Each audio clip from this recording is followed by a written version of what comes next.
एक आदमी एक औरत के पास जाता है और कहता है, मैम मैं खड़े होके भी हग लेता हूँ और बैठ के भी। रुला दिया आपने यार। एक आदमी में इतना टैलेंट कैसे होता है? आदमी, डॉक्टर साहब मुझे भूलने की बीमारी हो गई है। डॉक्टर, कब से? आदमी, कौन सी बीमारी?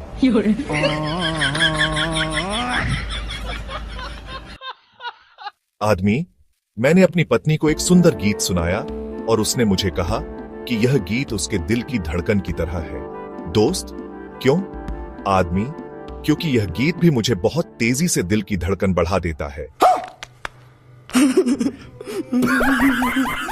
आदमी, मैंने अपनी पत्नी को एक सुंदर साड़ी दिया और उसने मुझे कहा कि यह साड़ी उसके माँ की तरह है। दोस्त, क्यों?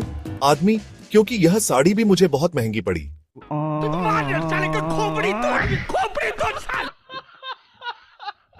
आदमी, मैंने अपनी पत्नी को एक गोल्ड फिश दिया। दोस्त, क्यों? आदमी, क्योंकि वह हमेशा मुझसे कहती थी कि मैं उसके लिए कुछ करूं जो उसके लिए बहुत मूल्यवान हो। समझ रहे हो? समझ रहे हो ना? एक आदमी ने अपने दोस्त से कहा, मैंने अपनी पत्नी को एक सुंदर गीत सुनाया और उसने मुझे कहा कि यह गीत उसके दिल की धड़कन की तरह है। दोस्त ने पूछा, क्यों? आदमी ने जवाब दिया, क्योंकि यह गीत भी मुझे बहुत तेजी से दिल की धड़कन बढ़ा देता है। साले तू तो सुनो, ये बात क्यों जरूरी है? यकीन मानो, पछताओगे नहीं। जरा तस्वीर बनाओ दिमाग में। एक आदमी एक औरत के पास जाता है और कहता है, मैम मैं खड़े होके भी हग लेता हूँ और बैठ के भी। रुला दिया आपने यार। एक आदमी में इतना टैलेंट कैसे होता है? हाँ, सही सुना। खड़ा हो या बैठा हो, ये बंदा कहता है कि उसको सब आता है। मतलब ऐसा कौन कहता है भाई? क्या वो इम्प्रेस करने की कोशिश कर रहा था, या फिर उसे अपने हुनर पे बहुत नाज है? दुनिया शायद कभी ना जाने, लेकिन देखो, अगर कॉन्फिडेंस ही की है तो इस बंदे के पास तो ताला खोलने की पूरी चाबी है। समझ रहे हो? समझ रहे हो ना? और सबसे मजेदार बात, उस औरत का रिएक्शन। जरा सोचो उसका चेहरा कैसा होगा, अनमोल।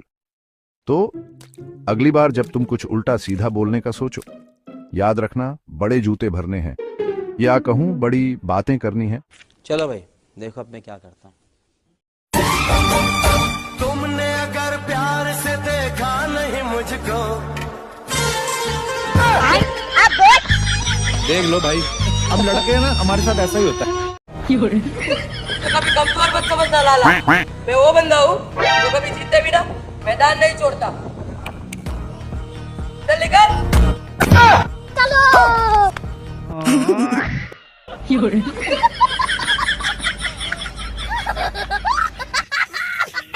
अरे भैया, पैर नहीं हिलाना चाहिए, अशुभ होता है। मैं गाली नहीं दे सकता, गाली नहीं देता। फैमिली देखती है, वरना मैं ऐसे गाली दूं, ऐसे देख।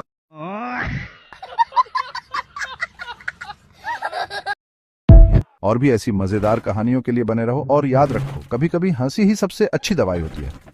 अगले वीडियो में मिलते हैं।